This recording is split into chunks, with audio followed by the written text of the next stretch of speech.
Success ഫയലിലേക്ക് സ്വാഗതം. നമ്മൾ ഇന്നത്തെ ക്ലാസ്സിൽ ചെയ്യാൻ പോകുന്നത് ഒരു മോക്ക് ടെസ്റ്റ് ആണ്. സെലക്ട് ചെയ്തിട്ടുള്ള 50 ചോദ്യങ്ങളാണുള്ളത്.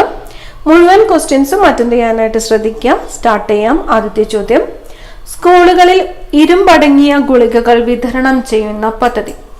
സ്കൂളുകളിൽ ഇരുമ്പടങ്ങിയ ഗുളികകൾ വിതരണം ചെയ്യുന്ന പദ്ധതി. WIFS ആണ്. WIFS, weekly iron folic acid supplementation. WIFS. പ്രസ്താവനകൾ പരിശോധിക്കുക.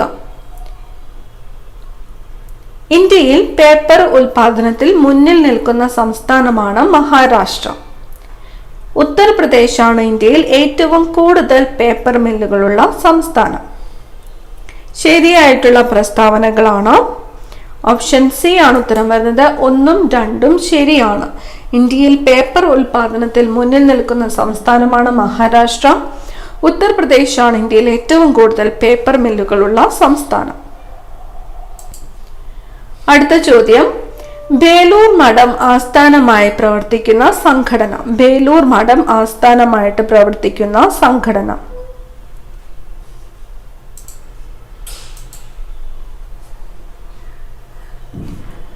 രാമകൃഷ്ണ മിഷൻ ആണ്. രാമകൃഷ്ണ മിഷൻ. ബേലൂർ മഠം ആസ്ഥാനമാക്കി പ്രവർത്തിക്കുന്ന സംഘടനയാണ് രാമകൃഷ്ണ മിഷൻ. അന്തരീക്ഷ വായുവിൽ ഏതിന്റെയെല്ലാം അളവിലുള്ള വർധനവാണ് ആഗോള താപനത്തിന് കാരണമാകുന്നത്? തന്നിരിക്കുന്നത് മീഥേൻ, ക്ലോറോഫ്ലൂറോ കാർബൺ, നൈട്രജൻ, നീരാവി, കാർബൺ ഡൈ ഓക്സൈഡ്. അന്തരീക്ഷ വായുവിൽ ഏതിന്റെയെല്ലാം അളവിലുള്ള വർധനവാണ് ആഗോള താപനത്തിന് കാരണമാകുന്നത്?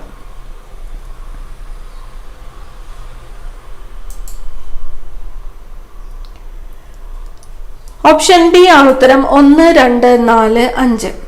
മീഥേൻ, ക്ലോറോഫ്ലൂറോ കാർബൺ, നീരാവി, കാർബൺ ഡൈ ഓക്സൈഡ്. അടുത്ത ചോദ്യം, നാട്ടുരാജ്യങ്ങളും ഇന്ത്യ ഗവൺമെന്റും തമ്മിലുണ്ടാക്കിയ ലയന കരാറിന്റെ അടിസ്ഥാനത്തിൽ കേന്ദ്ര സർക്കാരിന്റെ നിയന്ത്രണത്തിലുണ്ടായിരുന്ന വകുപ്പുകളിൽ ഉൾപ്പെടാത്തത് ഏത്?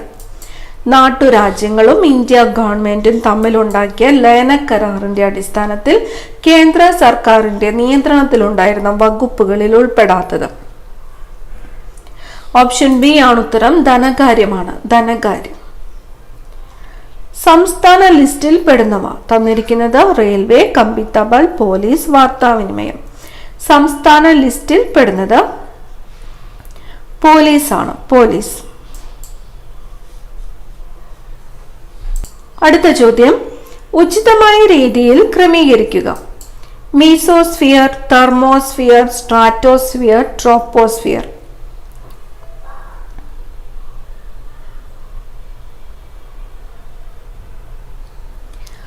ഉത്തരം വരുന്നത് ഓപ്ഷൻ സി ആണ്.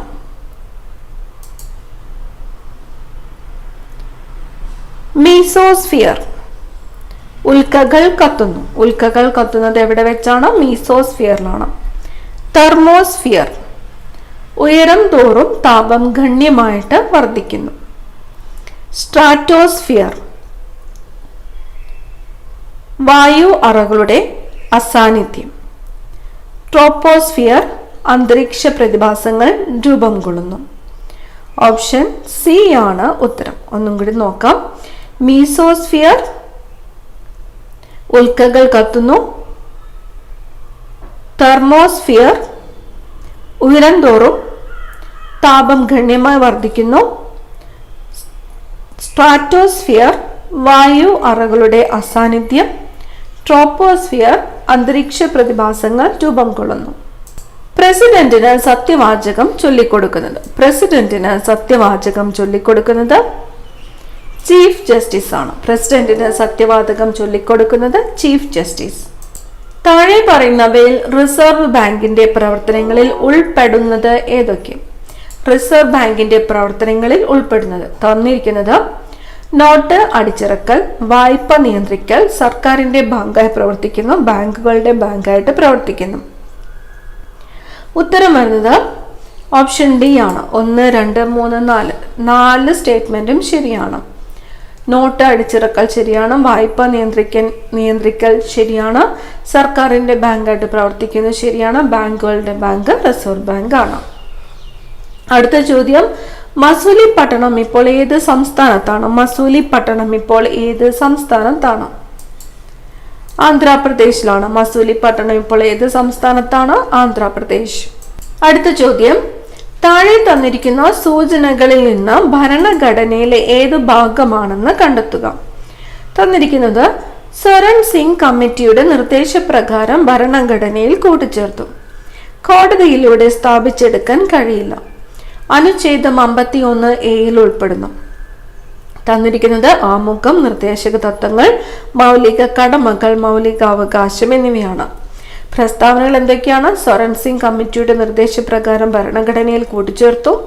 കോടതിയിലൂടെ സ്ഥാപിച്ചെടുക്കാൻ കഴിയില്ല. അനുച്ഛേദം 51A ഉൾപ്പെടുന്നു. ഉത്തരം വരുന്നത് മൗലിക കടമകളാണ്. മൗലിക കടമകൾ. ഒന്നാം സ്വാതന്ത്ര്യ സമരം എന്ന് വിശേഷിപ്പിക്കപ്പെടുന്ന വിപ്ലവം. ഒന്നാം സ്വാതന്ത്ര്യ സമരം 1857 വിപ്ലവമാണ് ഒന്നാം സ്വാതന്ത്ര്യ സമരം അല്ലെങ്കിൽ ശിപ്പായി ലഹള എന്നൊക്കെ വിശേഷിപ്പിക്കപ്പെടുന്നത്. 1857 വിപ്ലവം. ഏകീകൃത സിവിൽ കോഡിനെ കുറിച്ച് പരാമർശിക്കുന്ന ആർട്ടിക്കിൾ. ഏകീകൃത സിവിൽ കോഡിനെ കുറിച്ച് പരാമർശിക്കുന്ന ആർട്ടിക്കിൾ 44 ആണ്. ആർട്ടിക്കിൾ 44. ഏകീകൃത സിവിൽ കോഡിനെ കുറിച്ച് പരാമർശിക്കുന്ന ആർട്ടിക്കിൾ ഏതാണ്? ആർട്ടിക്കിൾ 44. പോസ്റ്റ് ഓഫീസ് എന്ന കൃതി രചിച്ചത് ആര്? പോസ്റ്റ് ഓഫീസ് എന്ന കൃതി രചിച്ചത് രവീന്ദ്രനാഥ് ടാഗോർ ആണ്. പോസ്റ്റ് ഓഫീസ് എന്ന കൃതി രചിച്ചത് രവീന്ദ്രനാഥ് ടാഗോർ. അടുത്ത ചോദ്യം, ശരിയായ പ്രസ്താവന തെരഞ്ഞെടുക്കുവാനാണ് പറഞ്ഞിരിക്കുന്നത്. പ്രസ്താവനകൾ തന്നിരിക്കുന്നു. കന്യാകുമാരി ജില്ലയിൽ സ്ഥിതി ചെയ്യുന്ന കേരള ഗവൺമെന്റിന്റെ നിയന്ത്രണത്തിലുള്ള കൊട്ടാരമാണ് പത്മനാഭപുരം കൊട്ടാരം. സ്റ്റേറ്റ്മെന്റ് 2, രാമായണ കഥ ആലേഖനം ചെയ്ത 45 ചുമർ ചിത്രങ്ങൾ പത്മനാഭപുരം കൊട്ടാരത്തിലുണ്ട്. 3, പോർച്ചുഗീസുകാർ പണിയെടുപ്പിച്ച് കൊച്ചി രാജാവായ വീരകേരളവർമ്മയ്ക്ക് സമ്മാനിച്ച കൊട്ടാരമാണ് മട്ടാഞ്ചേരി കൊട്ടാരം. ഇതില് ശരിയായിട്ടുള്ള പ്രസ്താവനകൾ ഏതൊക്കെയാണ് എന്നാണ് ചോദിച്ചിരിക്കുന്നത്. ഈ 3 പ്രസ്താവനകളിൽ ശരിയായിട്ടുള്ള പ്രസ്താവന ഉത്തരം വരുന്നത് ഓപ്ഷൻ സി ആണ്. 1ഉം 3ഉമാണ് ശരിയായിട്ടുള്ളത്. കന്യാകുമാരി ജില്ലയിൽ സ്ഥിതി ചെയ്യുന്ന കേരള ഗവൺമെന്റിന്റെ നിയന്ത്രണത്തിലുള്ള കൊട്ടാരമാണ് പത്മനാഭപുരം കൊട്ടാരം. ശരിയാണ്. പോർച്ചുഗീസുകാർ കഴിപ്പിച്ച് കൊച്ചി രാജാവായ വീരകേരളവർമ്മയ്ക്ക് സമ്മാനിച്ച കൊട്ടാരമാണ് മട്ടാഞ്ചേരി കൊട്ടാരം. രാമായണ കഥ ആലേഖനം ചെയ്തിട്ടുള്ളത് മട്ടാഞ്ചേരി ഡച്ച് കൊട്ടാരത്തിലാണ്. ജാലിയൻ വാലാബാഗ് കൂട്ടക്കൊല നടന്നത്. ജാലിയൻ വാലാബാഗ് കൂട്ടക്കൊല നടന്നത് 1919 ഏപ്രിൽ 13 1919 ഏപ്രിൽ 13. ആരോഗ്യമുള്ള പുരുഷനിൽ 100 ml രക്തത്തിൽ ഹീമോഗ്ലോബിന്റെ അളവ്. ആരോഗ്യമുള്ള പുരുഷനിൽ 100 ml രക്തത്തിൽ ഹീമോഗ്ലോബിന്റെ അളവ് 15 ഗ്രാം ആണ്. 15 ഗ്രാം. ആസാദ് ഹിന്ദ് ഗവൺമെന്റ് സ്ഥാപിച്ചത് എവിടെ? ആസാദ് ഹിന്ദ് ഗവൺമെന്റ് സ്ഥാപിച്ചത് സിംഗപ്പൂരാണ്. സിംഗപ്പൂർ. ആസാദ് ഹിന്ദ് ഗവൺമെന്റ് സ്ഥാപിച്ചത് എവിടെയാണ്? സിംഗപ്പൂർ. പഞ്ചശീല തത്വങ്ങളിൽ ഒപ്പുവെച്ച രാജ്യങ്ങൾ. പഞ്ചശീല തത്വങ്ങളിൽ ഒപ്പുവെച്ചത് ഇന്ത്യയും ചൈനയുമാണ്. അപ്പൊ പഞ്ചശീല തത്വങ്ങളിൽ ഒപ്പുവെച്ച ഇന്ത്യൻ പ്രധാനമന്ത്രിയും ചൈനീസ് പ്രധാനമന്ത്രിയും ആരൊക്കെയാണെന്ന് അറിയാവുന്നവരെ കമന്റ് ചെയ്യുക. നിയമത്തിന്റെ അനുമതിയോടെയല്ലാതെ ജീവനും സ്വത്തിനും അപായം സംഭവിക്കാതിരിക്കാനുള്ള അവകാശത്തെക്കുറിച്ച് പ്രതിപാദിക്കുന്ന അനുച്ഛേദം. നിയമത്തിന്റെ അനുമതിയോടെയല്ലാതെ ജീവനും സ്വത്തിനും അപായം സംഭവിക്കാതിരിക്കാനുള്ള അവകാശത്തെക്കുറിച്ച് പ്രതിപാദിക്കുന്ന അനുച്ഛേദമാണ് 21-ാം അനുച്ഛേദം. 21-ാം അനുച്ഛേദം. ഗംഗയെ ഇന്ത്യയുടെ ദേശീയ നദിയായിട്ട് പ്രഖ്യാപിച്ചത് എന്നാണ്. ഗംഗയെ ഇന്ത്യയുടെ ദേശീയ നദിയായിട്ട് പ്രഖ്യാപിച്ചത് 2008-ലാണ്. 2008-ലാണ് ഗംഗയെ ഇന്ത്യയുടെ ദേശീയ നദിയായിട്ട് പ്രഖ്യാപിച്ചത്. വേഗത്തിൽ ചുറ്റുന്ന തീപ്പന്തം വൃത്താകൃതിയിൽ കാണാൻ കാരണം. വേഗത്തിൽ ചുറ്റുന്ന തീപ്പന്തം വൃത്താകൃതിയിൽ കാണാൻ കാരണം. വീക്ഷണ സ്ഥിരതയാണ്. വീക്ഷണ സ്ഥിരത. വേഗത്തിൽ ചുറ്റുന്ന തീപ്പന്തം വൃത്താകൃതിയിൽ കാണാൻ കാരണം വീക്ഷണ സ്ഥിരത. താമരയുടെ ശാസ്ത്രീയ നാമം എന്ത്? താമരയുടെ ശാസ്ത്രീയ നാമമാണ് നെലുംബോ ന്യൂസിഫറ. നെലുംബോ ന്യൂസിഫറ. പാലക്കാട് ചുരത്തിലൂടെ ഒഴുകുന്ന നദി ഏതാണ്? പാലക്കാട് ചുരത്തിലൂടെ ഒഴുകുന്ന നദിയാണ് ഭാരതപ്പുഴ. പെരിയാർ വന്യമൃഗ സങ്കേതം ഏത് ജില്ലയിലാണ് സ്ഥിതി ചെയ്യുന്നത്? പെരിയാർ വന്യമൃഗ സങ്കേതം സ്ഥിതി ചെയ്യുന്ന ജില്ല ഇടുക്കി ജില്ലയിലാണ്. പെരിയാർ വന്യമൃഗ സങ്കേതം ഏത് ജില്ലയിലാണ് സ്ഥിതി ചെയ്യുന്നത്? ഇടുക്കി ജില്ല. മത്സ്യഫെഡിന്റെ ആസ്ഥാനം. മത്സ്യഫെഡിന്റെ ആസ്ഥാനം തിരുവനന്തപുരമാണ്. കേരള മത്സ്യഫെഡിന്റെ ആസ്ഥാനം തിരുവനന്തപുരമാണ്. കേരള മത്സ്യഫെഡിന്റെ ആസ്ഥാനം തിരുവനന്തപുരം. കൂത്തിനെ ലഘൂകരിച്ച ക്ഷേത്രകല എന്നറിയപ്പെടുന്ന കലാരൂപം. കൂത്തിനെ ലഘൂകരിച്ച ക്ഷേത്രകല എന്നറിയപ്പെടുന്ന കലാരൂപം പാടകമാണ്. പാടകം. കൂത്തിനെ ലഘൂകരിച്ച ക്ഷേത്രകല എന്നറിയപ്പെടുന്ന കലാരൂപമാണ് പാടകം. വിവരാവകാശ നിയമം നിലവിൽ വന്ന വർഷം. വിവരാവകാശ നിയമം നിലവിൽ വന്ന വർഷം 2005 വിവരാവകാശ നിയമം നിലവിൽ വന്ന വർഷം 2005. വടക്കു കിഴക്കൻ മൺസൂൺ കേരളത്തിൽ അറിയപ്പെടുന്നത്. വടക്കു കിഴക്കൻ മൺസൂൺ കേരളത്തിൽ അറിയപ്പെടുന്നത് തുലാവർഷം. വടക്കു കിഴക്കൻ മൺസൂൺ കേരളത്തിൽ അറിയപ്പെടുന്നത് തുലാവർഷം. ഇന്ത്യയിലെ ഏറ്റവും വലിയ പീഠഭൂമി ഏതാണ്? ഇന്ത്യയിലെ ഏറ്റവും വലിയ പീഠഭൂമിയാണ് ഡെക്കാൻ പീഠഭൂമി. ഇന്ത്യയിലെ ഏറ്റവും വലിയ പീഠഭൂമി ഡെക്കാൻ പീഠഭൂമി. ചേരുംപടി ചേർക്കുക. തന്നിരിക്കുന്നത് Eden gardens, Chinnaswamy stadium, Arun Jaitley stadium, Chidambaram stadium എന്നിവയാണ്. ഈ സ്റ്റേഡിയങ്ങൾ ഏത് സ്ഥലങ്ങളിലാണ് സ്ഥിതി ചെയ്യുന്നത് എന്നുമായിട്ടാണ് നമ്മൾ ചേരുംപടി ചേർക്കേണ്ടത്. Edens garden, Chinnaswamy stadium, Arun Jaitley stadium, Chidambaram stadium.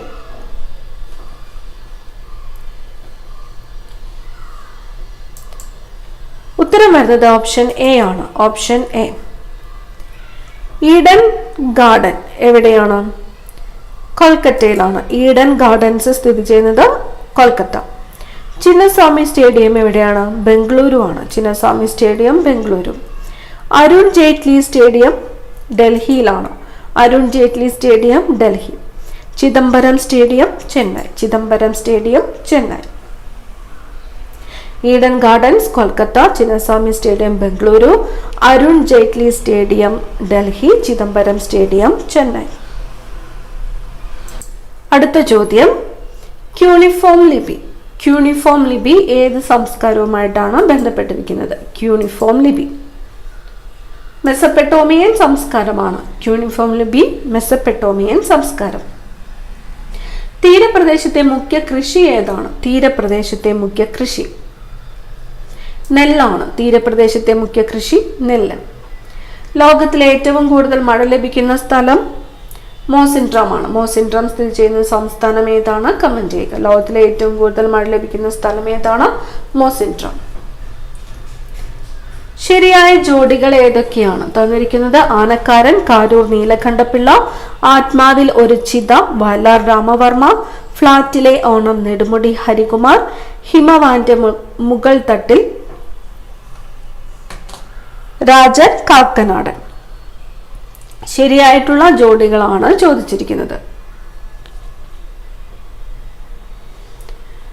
Option D ആണ് ഉത്തരം. 1, 2, 3, 4. 4 ശരിയാണ്. ആനക്കാരൻ, കാരൂർ നീലകണ്ഠപിള്ള, ആത്മാവിൽ ഒരു ചിത വയലാർ രാമവർമ്മ, ഫ്ലാറ്റിലെ ഓണം നെടുമുടി ഹരികുമാർ, ഹിമവാന്റെ മുകൾ തട്ടിൽ രാജൻ കാക്കനാടൻ. ഏറ്റവും വലിയ അക്ഷാംശ വൃത്തം ഏതാണ്? ഏറ്റവും വലിയ അക്ഷാംശ വൃത്തം ഭൂമധ്യരേഖയാണ്. ഏറ്റവും വലിയ അക്ഷാംശ വൃത്തം ഏതാണ്? ഭൂമധ്യരേഖ.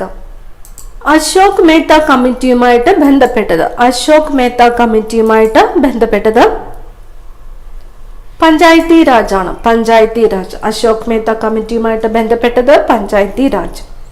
ലോകക്ഷയ രോഗ ദിനം എന്നാണ്. ലോകക്ഷയ രോഗ ദിനം മാർച്ച് 24 ലോകക്ഷയ രോഗ ദിനം. മാർച്ച് 24. ലിംഫിന്റെ ഒഴുക്ക് കുറയുമ്പോൾ ഉണ്ടാകുന്ന അവസ്ഥ. ലിംഫിന്റെ ഒഴുക്ക് കുറയുമ്പോൾ ഉണ്ടാകുന്ന അവസ്ഥ എഡിമയാണ്. ലിംഫിന്റെ ഒഴുക്ക് കുറയുമ്പോൾ ഉണ്ടാകുന്ന അവസ്ഥയാണ് എഡിമ. ശരീരത്തിലെ ഇരുമ്പിന്റെ ആഗിരണത്തെ ഉത്തേജിപ്പിക്കുന്ന ജീവകമേത്? ശരീരത്തിലെ ഇരുമ്പിന്റെ ആഗിരണത്തെ ഉത്തേജിപ്പിക്കുന്ന ജീവകമാണ് ജീവകം സി. ജീവകം സി. ഏത് കോൺഗ്രസ് സമ്മേളനത്തിലാണ് പ്രവർത്തകർ ഖാദി ധരിക്കണമെന്ന നിബന്ധന കൊണ്ടുവന്നത്? ഏത് കോൺഗ്രസ് സമ്മേളനത്തിലാണ് പ്രവർത്തകർ ഖാദി ധരിക്കണമെന്ന നിബന്ധന കൊണ്ടുവന്നത്? 1926 ഗുവാഹട്ടി സമ്മേളനത്തിലാണ്. 1926 ഗുവാഹട്ടി സമ്മേളനത്തിലാണ് പ്രവർത്തകർ ഖാദി ധരിക്കണമെന്ന നിബന്ധന കൊണ്ടുവന്നത്. ഏത് പ്രധാനമന്ത്രിയുടെ കാലത്താണ് മണ്ഡൽ കമ്മീഷൻ റിപ്പോർട്ടിലെ ശുപാർശകൾ പ്രകാരം 1992 മറ്റു പിന്നോക്ക വിഭാഗങ്ങൾക്ക് കേന്ദ്ര സർവീസിൽ 27% സംവരണം പ്രാവർത്തികമാക്കിയത്? ഏത് പ്രധാനമന്ത്രിയുടെ കാലത്താണ് മണ്ഡൽ കമ്മീഷൻ റിപ്പോർട്ടിലെ ശുപാർശകൾ പ്രകാരം 1992 മറ്റ് പിന്നോക്ക വിഭാഗങ്ങൾക്ക് കേന്ദ്ര സർവീസിൽ 27% സംവരണം പ്രാവർത്തികമാക്കിയത്? PV നരസിംഹറാവു ആണ്. ഓപ്ഷൻ സി ആണ് ഉത്തരം. PV നരസിംഹറാവു.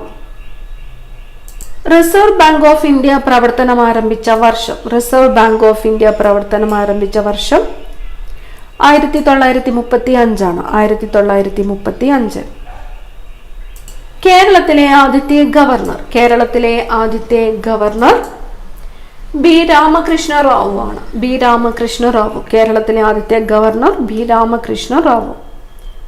പ്രാണികളെ പറ്റി പഠിക്കുന്ന ശാസ്ത്രശാഖ? പ്രാണികളെ പറ്റി പഠിക്കുന്ന ശാസ്ത്രശാഖയാണ് എൻറ്റമോളജി. എൻറ്റമോളജി. പ്രാണികളെ പറ്റി പഠിക്കുന്ന ശാസ്ത്രശാഖ എൻറ്റമോളജി. സൗരയൂഥത്തിൽ ഏറ്റവും സാന്ദ്രത കൂടിയ ഗ്രഹം ഏതാണ്? സൗരയൂഥത്തിൽ ഏറ്റവും സാന്ദ്രത കൂടിയ ഗ്രഹം ഭൂമിയാണ്. ഭൂമി. സൂപ്പർ സോണിക് വിമാനങ്ങളുടെ നിർമ്മിതിക്ക് ഉപയോഗിക്കുന്ന ലോഹം? സൂപ്പർ സോണിക് വിമാനങ്ങളുടെ നിർമ്മിതിക്ക് ഉപയോഗിക്കുന്ന ലോഹം ടൈറ്റാനിയമാണ്. സൂപ്പർ സോണിക് വിമാനങ്ങളുടെ നിർമ്മിതിക്ക് ഉപയോഗിക്കുന്ന ലോഹമാണ് ടൈറ്റാനിയം.